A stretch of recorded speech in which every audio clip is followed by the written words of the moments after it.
원래 협상의 12가지 법칙, 이건 제가 만든 말이고, 원래 이 지식의 기반은 허브 코엔의 협상의 법칙이란 책이 있어요. 상학원으로 이루어진 책인데, 거기서 이제 나오는 그 협상의 3요소가 있거든요. 힘은 약간 주도권, 권력 같은 거죠. 관계 우위 같은 거죠. 그리고 이제 협상에 있어서도 선택 옵션이 많은 사람이 갑이에요. 옵션이 적은 사람이 을이고, 그런 힘을 얘기하는 거고. 시간으로 들어가면 뭐가 있죠? 급한 사람은 을이에요. 좀 여유가 있는 사람이 갑이죠. 마지막이 정보죠. 정보가 뭐냐면 상대방에 대해서 내가 알고 있는 정보가 많은 사람이 갑이에요. 좀 적은 사람이 을이고. 근데 이 힘, 시간, 정보가 내가 원하는 협상을 달성시키는 데 있어서 되게 중요한 역할을 한다는 걸 알면은 이 세 가지를 머릿속에 두고 뭔가 협상에 임하겠죠. 내가 뭐 하다못해 건물 임차 협상을 하나 하더라도 건물주보다 내가 협상 교섭력이 앞서 있나? 내가 혹시 급하지는 않나? 내가 충분히 이 건물에 대해서 알아봤나? 요 세 가지 카테고리로 머릿속에 생각들을 정리하면은 전략들이 생각보다 빠르게 정리가 됩니다. 이 협상의 12가지 법칙이라고 오늘 적어온 거는 사실 이렇게 짧은 시간에 다룰 만한 건 예시도 되게 많고 사례들이 풍부한데, 오늘은 가볍게 하나씩 짚으면서 플로우대로만 흘러가도 여러분들이 제가 생각할 때는 앞으로 어떤 계약을 하게 되든 간에 본인이 원하는 바 협상을 이루게 될 확률이 굉장히 올라갈 겁니다. 그냥 한번 듣고 나서 오 그러네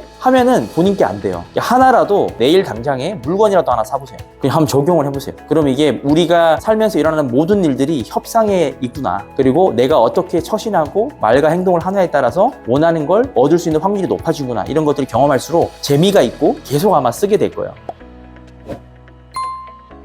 시작이 뭐냐면은 협상을 준비할 때 약간 자세 같은 거예요. 자세. 그러니까 우리가 그 협상할 때 가장 협상을 못하는 사람들이 어떤 사람인 줄 아세요? 협상을 아예 시도조차 안 하는 사람들이 있어요. 예를 들어 우리 권리금 같은 거 한 3천만 원 나와 있으면은 깎아달라고 말하는 것 자체가 미안해가지고 덜컥 계약을 하는 사람들. 사실 그런 사람들이 제가 볼 때 50% 이상이에요. 그래서 일단 시작은 뭐냐면은 모든 것은 협상이 가능하다는 것을 일단 본인이 알아야 돼요. 확신에 찬 모습을 자기가 가질 필요가 있어요. 예를 들어 모든 강점은 약점이 되기도 하거든요. 그러니까 상황을 조금만 긍정적인 면으로 해석해 보면은 해석할 수 있는 것들이 많아요. 뒤집어 생각하라. 두 번째는 목표에 집중하되 상대의 기분을 살펴라. 이거 되게 중요한 협상 포인트인데, 우리가 협상한다 그러면 이거를 경쟁으로 착각하는 분들이 있어요. 그래서 가가지고 이제 그분하고 거의 싸울 준비를 하는 거지. 논리로 이기려고 그래. 근데 협상은 논리로 이겨가지고 설득되는 게 아니에요. 내가 원하는 바 협상 목표를 내 입으로 말하지 않는다. 뭐 어떻게 말해야 돼요? 상황 정보로 말해야겠죠. 그래서 협상의 준비에 가보면은 기간을 지배해야 된다. 제가 그 공간도 내가 사업장을 매각할 때 언제 팔아라?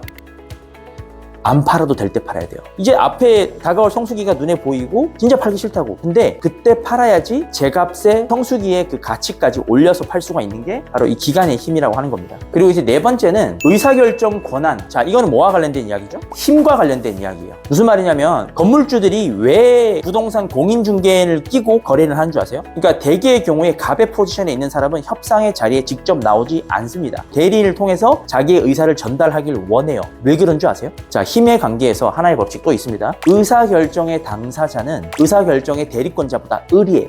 자, 이게 무슨 말이냐면 대리권자는 아무 말이나 막 하고 뒤집을 수 있어요. 저는 거꾸로 이렇게 쓰기도 해요. 어디 나가면은 저 이거 너무 좋은데 계약할 건데 라고 온갖 말을 다 해요. 근데 저는 이거 결정 못하고 저희 대표님이 하실 건데 저는 이거 무조건 할게요 라고 하면서 상대방을 기분 좋게 하면서 계약에 대한 기대를 한껏 높이면서 책임지지 않아도 될 말을 막 해도 돼요. 왜? 대리인이니까. 그래서 이런 것들을 아는 사람들은 유능한 대리인을 통해서 협상을 하려고 하겠죠. 그래서 대리인이 때로는 너무 많이 깎아줘도 협상 자리에서 뒤집을 수 있어요. 왜냐면 이 사람은 의사결정 권한이 있는 게 아니니까. 하지만 의사결정 권한이 있는 사람은 자기 말에 책임을 져야 돼요. 이 힘이 누구에게 있는지를 살필 줄 아는 사람은 유리한 협상 당사자와 이야기를 할 수 있는 거예요. 다섯 번째, 이것도 마찬가지예요. 노력과 시간을 사용하게 하라. 그래서 이거 하나 예시가 또 있어요. 노력과 시간을 사용하게 하는 예시가, 부동산 거래를 하러 가면요, 공인중개사들이 주로 어떻게 하냐면 안 좋은 매물부터 보여줘요. 그리고 내가 타겟팅하는 이 계약을 이 사람한테 진짜 적극적으로 해주고 싶은 매물이 여기 있다 그러면은 그 안 좋은 매물을 대상으로 한 3바퀴 4바퀴 돕니다. 그러면 일단 그 사람한테는요 보상심리라는 게 작동을 해요. 왜냐면 내가 시간과 에너지를 많이 썼잖아. 마지막에 근데 거기다가 반전 매력이 있는 막 이런 좋은 매물이 나타났다? 그러면 어떻게 하고 싶어요? 지금 당장 계약하고 싶지 않겠어요? 그래서 이 힘과 노력과 시간을 사용하게 하라. 이건 셋 중에 뭘까요? 힘이에요. 힘. 내 노력과 시간을 많이 투입한 사람이 이미 지출된 비용이 많기 때문에 을이에요. 그러면은 사람한테는 보상 심리가 작동해서 포기하기가 어려워진다. 이걸 이용하는 여러 가지 영업 방식들이 있어요. 왜냐하면 사람들은 이거 없는 거, 노력과 시간을 사용하지 않은 것들은 그냥 광고 덩어리 내진 쓰레기로 봐요.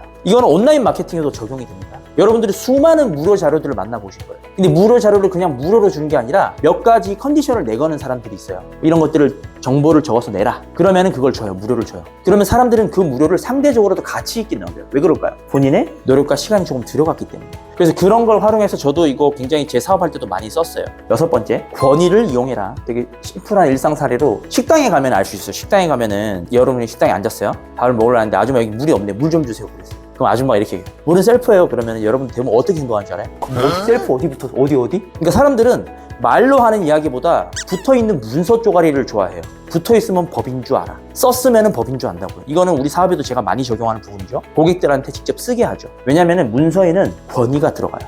권위가 들어간다는 건 뭐죠? 사람들이 여기서 힘을 느껴요. 자기가 동의합니다라고 제출하는 순간 여기에 본인이 어느 정도의 권위를 인정한다는 게 돼요. 이게 다 심리학적인 거거든요. 그리고 이제 경쟁 심리를 활용하라. 이건 너무 당연한 거죠. 그러니까 뭔가 선택지가 많은 사람은 급하지가 않아요. 힘이 센 사람은 급하지도 않아요. 그리고 없다면 가상의 상대라도 만들어라. 이거는 제가 몇 번 사례에서도 말씀을 드린 적이 있는데 우리가 판매를 할 때도 마찬가지고 구매를 할 때도 마찬가지예요. 나처럼 살려고 하는 사람이 많으면 난 불리해지겠죠. 그럼 나는 이 구매자한테 가서 뭐라고 해야겠어요? 내가 판매하는 이 물건이 유일하고 너같이 살려고 하는 사람이 많다는 거를 내가 말로 하면 안 돼요. 상황 증거로서 알게 해줘야 돼요.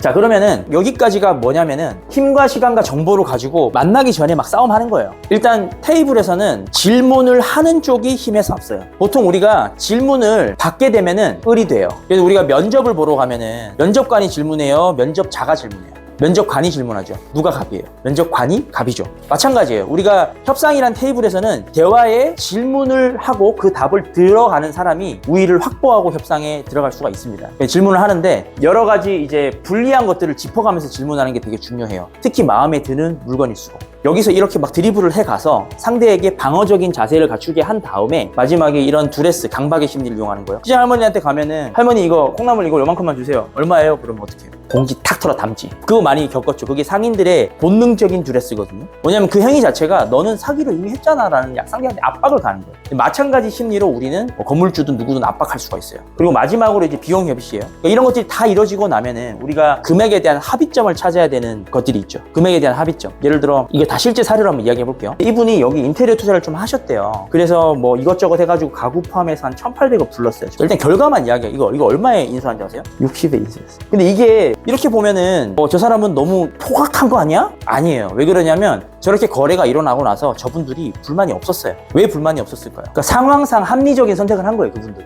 예를 들어 수유점 같은 경우에도 그분이 딱 보니까 급해, 빨리 뭐 그만둬야 될 것 같아. 그리고 이제 막상 가봤더니 인테리어가 진짜 파티룸 인테리어 안 해도 될 만큼 다 돼 있어. 이게 호가 수렴 협상이라고 하는 건데, 일단 비용을 협의할 때는요, 목표 숫자를 본인이 없는 상태에서는 협의가 안 돼요. 비용 협의할 때 대부분 물어보면은 얼마 정도에 사실래요? 그러면은 최대한 싸게요, 막 이런 얘기를 해요. 근데 그렇게 이야기하는 사람들은 어떤 협상도 못 이뤄내요. 원하는 가격의 목표를 정해놓고 거기를 향해서 이 사람이랑 소통하는 거예요. 근데 여기서 또 아까 말했던 법칙이 또 이루어집니다. 내가 원하는 것을 내 입에 담지 않는다. 예를 들어 내가 원하는 금액이 2,500만 원이 300만 원이 되길 내가 원해. 그럼 내가 처음부터 다이렉트로 꽂아. 사장님 죄송한데 그냥 300만 원에 주세요. 이렇게 돼서 협상이 될 확률이 있을까요? 없겠죠. 다시 복습. 상황을 드리블합니다. 협상의 주도권을 지는 건 뭐죠? 질문을 하는 쪽이라 그랬죠. 질문을 하면서 계속해서 이 매물의 약점들을 건드립니다. 이 사람이 방어적으로 나오게끔 합니다. 사장님 여기가 올라오는데 매출은 좀 잘 나오셨어요? 매출이 잘 나오셨는데 왜 팔아요? 뭐 이런 것들 다 공격적인 질문이죠. 그 사람 계속 방어하려고 할 거예요. 그 방어적인 자세가 막 나오게 한 다음에 이제 본인의 걱정도 막 이야기를 하는 거죠. 제가 이제 인수하게 되면은 염려가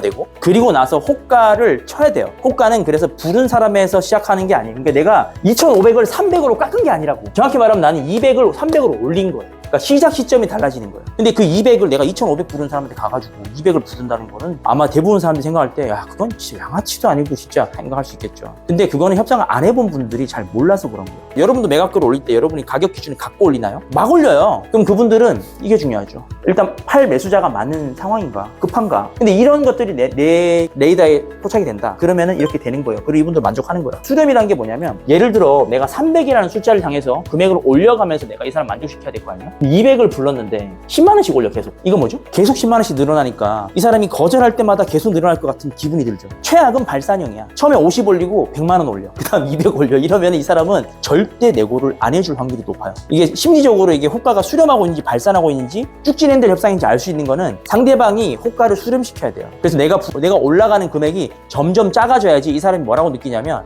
이 사람이 이거 이상 줄 생각이 없네. 그때 이 사람은 이거를 상황 증거로서 이해하고 믿어요. 내가 호가를 이렇게 치니까 상황 증거로서 이 사람은 이게 최대가구나 라고 느꼈으면 그 다음부터는 뭐죠? 그 사람의 선택만 남아있는 거예요. 그래서 우리가 원하는 걸 입에 담지 않음으로써 이 사람이 그냥 느낌으로써 내가 원하는 가격을 향해 갈 수가 있다. 물론 이제 협상이 안 될 수도 있어요. 내가 애초에 그 가격을 잘못 잡은 거죠. 애초에 내가 이 사람의 상황이나 긴급도를 파악을 잘못한 거겠죠. 그럼 마지막 아까 이건 거꾸로죠. 제한적 권한을 활용하라. 그래서 아까는 권한이 누구인지 살피라고 했잖아요. 권한이 있는 사람과 협상을 해야지 협상을 두 번 안 해요. 근데 이걸 거꾸로 이야기하면 뭐냐면 저는 항상 뭔가를 사거나 중요한 의사결정을 할 때 저는 의사결정의 당사자가 아니라고 이야기해요. 그 왜 다 그런 거죠? 내가 내 말을 주워 담을 수 있어요. 그래서 부자들은 주로 대리인들을 다 두고 행동을 하는 거예요. 자, 이런 것들을 봤을 때 여러분들이 이제 협상할 때 감을 좀 잡으실 수가 있는 게 일단은 불러야겠죠. 협상의 당사자를 불러서 테이블에 앉혀놓고 여러 가지 이제 목표에 집중하면서 상대의 기분을 살펴가면서 분위기를 많이 좀 띄워놓고 이 사람의 정보를 취합하겠죠. 협상의 기간이 얼마나 이 사람이 있는지, 권한이 누가 갖고 있는지, 그리고 나서 어떻게 해야 되죠? 본인이 권한을 쥐고 질문을 막 해가는 거죠. 여기서 중요한 점 뭐다? 항상 친절하게. 협상이 되지 않아도 항상 나는 기분 좋게 그 자리를 뜰 수 있는 자세로 하다 보면은 우리가